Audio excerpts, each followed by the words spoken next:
Salut à tous et bienvenue sur la chaîne. Vous le savez, dernièrement Apple a sorti de nouveaux produits, notamment un nouvel iMac M1 et également un nouvel iPad Pro M1 lui aussi.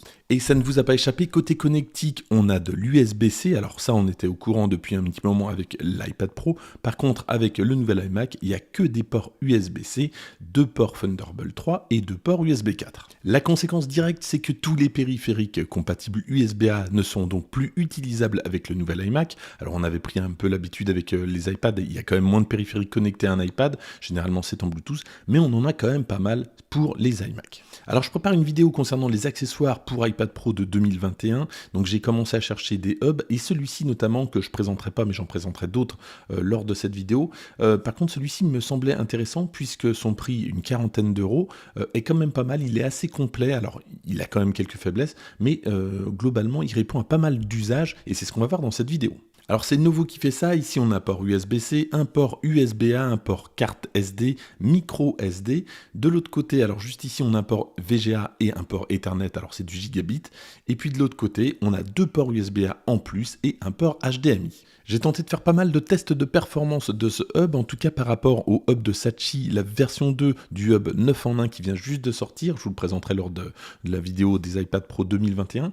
Et alors celui-ci, ici je suis en train de faire un test de débit d'un fichier de 4 Go de mon iMac M1 vers une carte SD et on va voir combien de temps ça prend.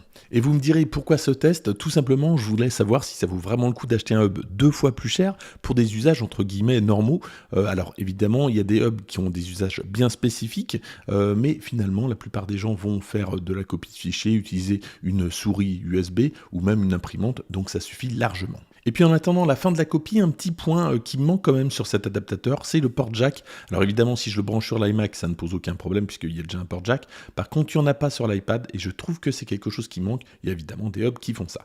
Alors voilà, donc c'est 46 secondes pour le transfert de 4 Go et j'ai exactement le même chiffre pour le transfert avec le hub de Sachi qui coûte donc 2 fois plus cher. Petit test de puissance cette fois-ci avec le port USB-A. Alors ici, je suis avec le hub Sachi, donc celui qui coûte 100 €, et j'ai un ventilateur qui a 3 vitesses de puissance en fait, et généralement avec Sachi, il n'y a aucun problème, ça va jusqu'à la 3e, c'est le cas ici, donc aucun souci. À propos du port Ethernet, c'est du gigabit Ethernet, alors il n'y a pas de difficulté particulière pour que ça fonctionne, on branche le câble dans le port Ethernet, ça fonctionne, il n'y a rien à faire.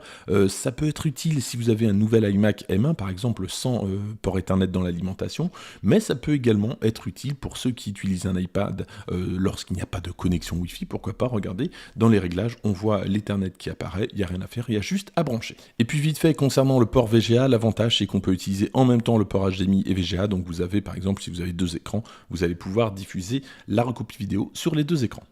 Et puis on passe au test avec le Novu. Alors sachez qu'en 2-3 ans, j'ai quand même testé pas mal de USB-C, dont la plupart à moins de 40 €, c'est vrai, ne passaient pas vraiment la 3e vitesse. Alors pour la plupart des usages, c'est pas très utile, notamment pour un clavier, pour une souris, ça marche complètement, donc il n'y a pas de souci. Par contre, pour d'autres usages, ça peut être embêtant, donc vaut mieux le savoir. Et voilà, donc celui-ci à 40 €, il n'y a pas de problème, il passe à 3e vitesse. Vous l'avez compris, pour le moment, c'est un sans faute, mais maintenant, on va voir les points négatifs de ce hub. Premier point négatif, ça concerne le port HDMI. Alors vous l'avez remarqué, comme pour le hub de Sachi, un port HDMI, il n'y a pas de souci, c'est compatible 4K, sauf que la différence avec le hub de Sachi, c'est qu'ici on a de la 4K à 30 Hz maximum contre 60 pour le Sachi. Dans la plupart des cas, ça ne gênera pas grand monde, néanmoins pour ceux qui veulent absolument du 60 Hz, il faudra passer par un autre hub. Et puis, autre détail qui a son importance, pour le hub de Novu, on a donc de l'USB-C, par contre pour le hub de Sachi, on a du Thunderbolt 3, donc compatible USB-C évidemment, mais on n'aura pas toutes les fonctions que propose le Thunderbolt 3 sur ce hub. Et pour être complet, sachez quand même que ce hub chauffe quand même plus que celui de Sachi, peut-être tout simplement parce qu'il est un petit peu plus compact. En conclusion, pourquoi je vous ai proposé ce hub? Alors je vous l'ai dit en début, tout simplement puisque les produits Apple sont de plus en plus incompatibles avec des normes, notamment l'USB-A, et puis par exemple pour le port Ethernet, si vous avez l'iMac de première génération, c'est vrai que c'est quand même bien d'avoir un port Ethernet, donc ça peut être utile. Et puis surtout, je lui trouve un très bon rapport qualité-prix, à 40 €, il a de bonnes caractéristiques et performances, le design, les finitions sont parfaites, il n'y a rien à redire. Je pense qu'il sera vraiment utile pour la plupart des usages, notamment pour brancher une souris ou pour brancher un clavier, pourquoi pas, ou même brancher un téléviseur en HDMI ou même VGA, c'est quand même pas mal qu'il ait un port VGA. Je le trouve assez complet, donc à 40 €, n'hésitez pas, si ça vous intéresse, je vous mets le lien dans la description. Merci d'avoir suivi cette vidéo jusqu'au bout, n'hésitez pas à la liker, à la partager si vous avez aimé, à vous abonner si c'est pas déjà fait, et moi je vous dis à très bientôt.